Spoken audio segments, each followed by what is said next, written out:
Sharat Patel from LG Institute of Engineering and Technology in the Department of Electronics and Communication welcomes you to the session of electromagnetic theory. Today we are going to discuss about the topic that is Ampere's circular law from magnetostatics. So let's start the session. First of all, let me tell you what is Ampere's circular law. Ampere's circular law is line integration of magnetic field intensity over closed loop is equal to the total current passing through that. Means integration of HDL is equal to I. This is mathematical equation of Ampere's circular law. Again we have to discuss this in unit number 3 as well. So the next theory that we are going to use is point form of Ampere's circular law. So for that you have to assume that any vector is for the magnetic field intensity in Cartesian coordinate can be written like this: hxax plus hyay plus hzaz ampere per meter. Obviously current density is jxax, jyay and jzaz ampere per meter. So why we take this j bar, that we are going to discuss in the next slide, that why we take this j bar. So you have to take this as a generalized equation of magnetic field intensity and current density. So now, according to Ampere's circular law, as I discussed, that mathematical form of Ampere's circular law is integration of HDL equal to I. Line integration of magnetic field intensity should be equal to the total current I. But if you remember the relation between current and current density, then current density is current per area. So current density equal to current per area. So you can say that current is equal to current density into area, means I equal to surface integration JDS. Because we are going to use this equation, that's why here we assume that J bar equal to Jxax, Jyay and Jzaz, because we are going to use this equation as a HDL equal to surface integration JDS, because I equal to, we can write the surface integration J dot ds. So now again you have to consider this type of configuration, because if you remember that divergence theorem, then in that case we have assumed some cube. So here we assume a rectangle over xyz axis. So here this is y axis, this is z axis. So AB has a some magnitude, that is hy. BC has a magnitude hz plus del hz by del y into delta y. CD has a magnitude hz and CD has a magnitude hy plus del hy by del z into delta z. Why we take this? Because in AB, if you see that this is common y axis, so no need to add some another factor, that is del term that we add on over this and over CD. Okay. So this is hy, because it starts from origin. So whenever the vector starts from origin, you did not take the partial differentiation value in that. So if you see AB and AD, because it starts from origin, so we need not add some differential amount over there. But if you see the BC and CD, then for at point B you have to travel some y-axis distance also. So that's why here we add one term, that is del hz by del y into delta y, because at point B y has some magnitude and that magnitude is del hz upon del y into delta y. We suppose that that magnitude is somehow this del hz upon del y delta z. Now if you see this CD, then at point C z has some height, because at point, to reach the point C you have to travel some height in z amount. So that height is in terms of del z into delta z, but which axis is changing? Y axis is changing, that y del hy, but you have to travel that height amount, that is del z into delta z. So this is how we take the component on this Ampere's law for point form. Here for this particular theory we have to measure the Jx. Now let's see that if you want to find out the Jx, then you have to keep x-axis as constant, means you have to draw the rectangle in yz way like this. But if you want to find out the Jy, then you have to draw the rectangle in xz, means y is constant. If you want to find out the Jz, So z is constant, so you have to draw rectangle in xy. Okay. So now let's take the case for the gx.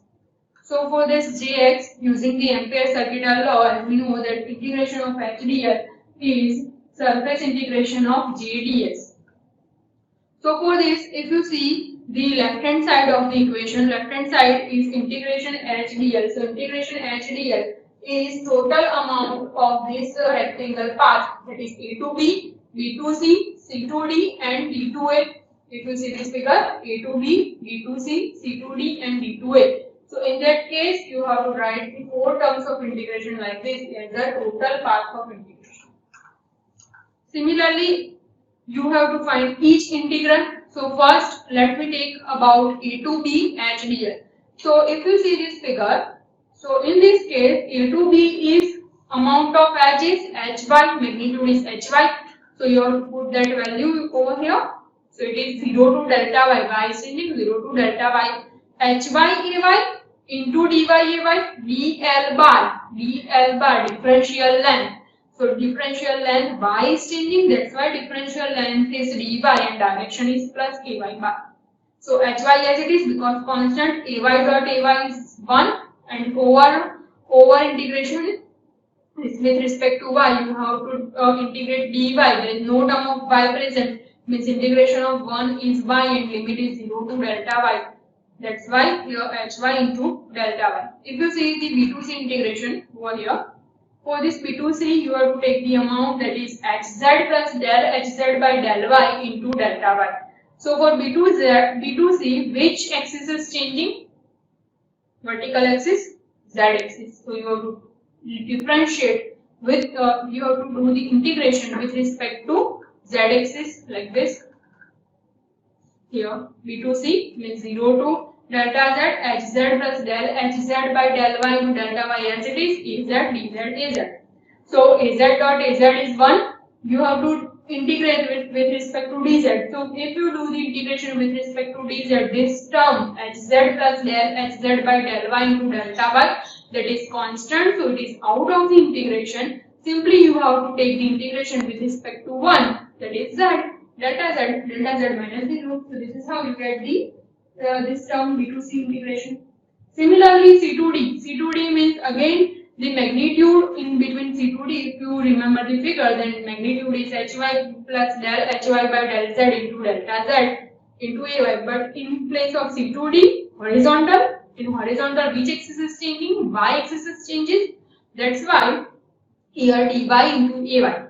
Again ay dot ay is 1. So again you have to do the integration over dy because this term hy plus del hy by del z into delta z is constant, so it is out of the integration. So limit is delta y to 0. Why delta y to 0? Because we travel from c to d at point c. If you see this figure here, from point c to d, the end amount is delta y and you have to travel towards origin. So that's why limit is from delta y to 0.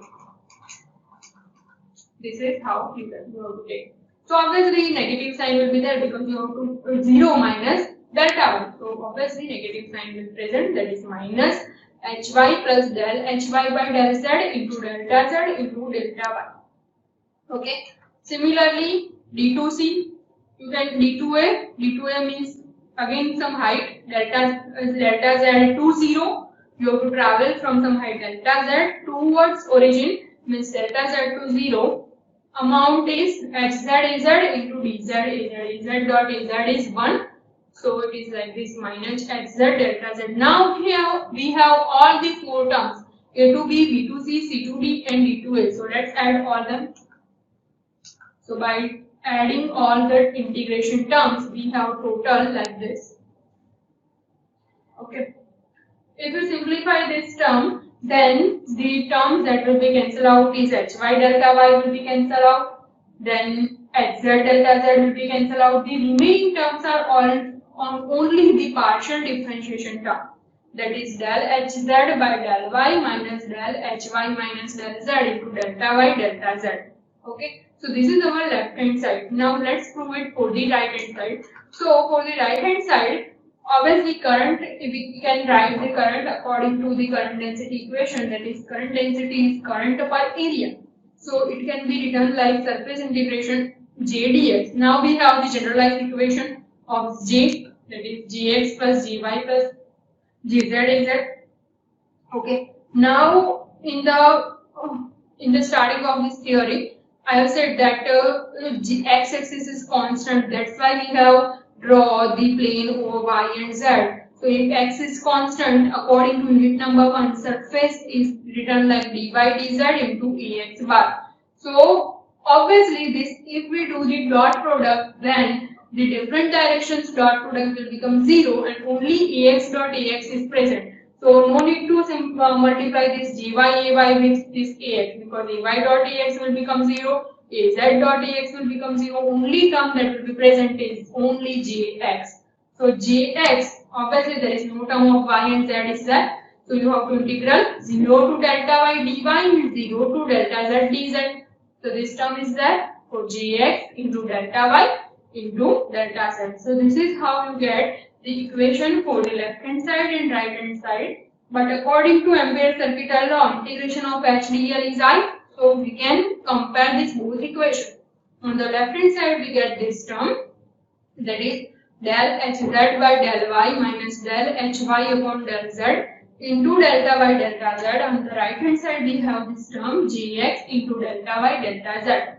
Okay. So on both the sides, delta by delta z will be cancelled out. So we get the component of jx, that is del hz by del y minus del hy by del z. So if you see this equation, then we can say that when we calculate the x direction component, means jx, then you can see that on the partial differentiation, the denominator part is y and z, del y and del z. Similarly, if you are calculating jy, then denominator term is del z minus del x. If you want to calculate jz, then denominator term is del x minus del y. This is gx. If you see this denominator term on the left hand side, it is del y minus del z.